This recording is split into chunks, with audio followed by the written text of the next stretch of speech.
The journey of a Holocaust survivor begins with the removal from their homes. They are taken to ghettos, or small, cramped apartments in a secluded part of a town or city. After waiting a couple of months, they were packed in the cattle cars and systematically moved to concentration camps. Concentration camp conditions during the Holocaust were terrible. Prisoners had to survive a selection process where only the prisoners in the best physical condition would be kept alive. All others, mostly women, children, and the elderly, were sent to the gas chambers. It was a feat to survive the selection, but the worst was to come. Once a prisoner passed selection, they would be stripped of all worldly possessions like hair, gold teeth, and clothing. Soon after, they would receive a number that was tattooed on the inside part of their arm. Then they would be escorted to the barracks consisting of wood bunks with no kind of mattress. The conditions the prisoners were living in facilitated many diseases. One of the most common was dysentery, which was an inflammatory infection of the intestine that caused diarrhea. The cramped, unsanitary conditions made disease spread very easily. Typhus was a bacterial disease spread by lice and fleas, which were common in the camps. The last of the most prevalent diseases was typhoid fever. This was also a bacterial infection, but unlike typhus, it caused a fever, cough, and was widespread throughout all camps. An everyday meal at the camp consisted of watered-down coffee, moldy bread, and diluted soup with potato skins and no meat. Food was scarce throughout the camp, and it was not enough food to support the prisoners for the very tasking work that they would do. If they were injured during their job, they would wind up in the hospital, and if recovery was far enough away, they would be sent to the gas chamber. Survivors were liberated after years of torture, but little aid was given to them.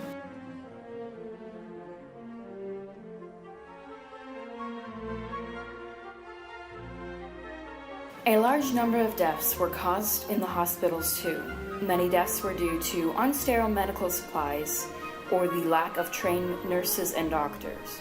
Also, selection rates in the hospitals were double than that of the barracks. During the selection, most patients were moved right away into the gas chambers, even if there was a chance of them surviving their illness. Those with contagious diseases were also killed right away. Death in the hospitals were also caused by human experimentation. There was a mass amount of experimentation of X-rays to cause sterilization in victims, but also tumors that would kill them. The Nazis would also see how the body would react to food withdrawal. These victims ended up dying of starvation, so their bodies could be dissected for observation. The Nazis would also place bodies in ice baths to see how long it would take the person to die. The Nazis' hematologist would also bleed out victims to see how the body would react and die. Other victims would be injected with infectious diseases to see how the body would withstand the disease. They ended up dying at the end of that experiment. Experimental vaccines would also be injected into others to see if it would work.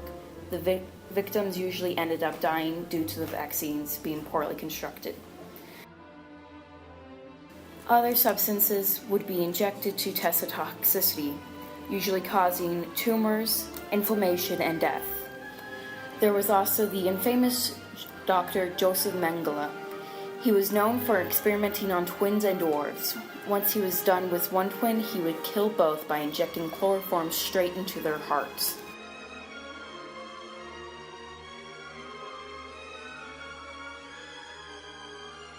According to Wiggeter, Zyklon B was manufactured by Dagesh, German initials for a company that produced pest extermination products, a firm that was controlled by I.G. Farben and the Tesch and Stabenow Company in Hamburg.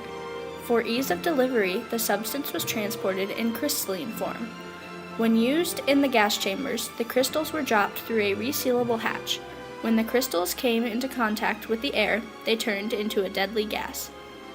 According to Wiesel, in his book Night, not far from us, flames were leaping up from a ditch, gigantic flames. They were burning something. a lorry drew up at the pit and delivered its load, little children, babies. Yes, I saw it with my own eyes, those children in the flames. Is it surprising that I could not sleep after that? Sleep had fled from my eyes. At the opening of the performance, naked actors could be seen inside glass chambers, falling to the floor as white fog flowed in, a clear allusion to the killings of Jews in Nazi death camps. Burkhard Kosminski, the artistic director, was booed when he took to the stage after Saturday's premiere. An article from the Times said, "One of the main methods of murder during the Holocaust was the use of Zyklon B, hydrogen cyanide, a crystalline chemical that when dispersed through air releases a toxin that slowly reduces breathing, taking up to 60 minutes to fully take effect. Prisoners of the Holocaust would be told that they would be taking a shower, but instead of showering, the Nazis would seal all of the doors and begin to dispense the Zyklon B. Carbon dioxide was originally administered to the gas chambers through the exhaust pipes on cars, but the method changed when the death camps began receiving crystal forms of hydrogen cyanide that they could drop down through a resealable hatch. During the Holocaust, concentration camps were built not only throughout Germany, but also in all of Germany's surrounding countries, such as Poland and Austria. By the end of World War II, there were over 15 concentration camps and more than 5 death camps. Some of the most common death camps that have gas chambers included Birkenau, Belzec, Chelmno, Janowska, Majdanek, Mali-Trosnetz, Natzweiler-Struthof, Treblinka, and the most well-known, Auschwitz.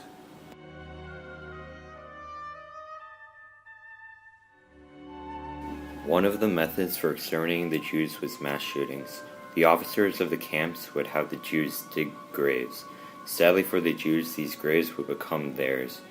After the hole was deep enough, the officers would shoot the Jews from behind, and they would fall in the hole. Since the Nazis were so close to the people they shot, some gained mental trauma and would want to change their area of work. Another method that was normally used to kill off Jews was cremation. The Nazis would take the people whom they viewed unfit to work, which mainly consisted of women and children, and burn them in different crematoria. Auschwitz has 5 crematoria, and according to calculations by German authorities, buried 4,756 people every 24 hours. The Nazis would force the prisoners of the concentration camps to walk from one camp to the next. This happened near the end of the war because the Nazis were trying to hide or destroy the evidence of concentration camps. On these long marches, those who couldn't proceed further would be executed on the spot. These marches from camp to camp were called death marches.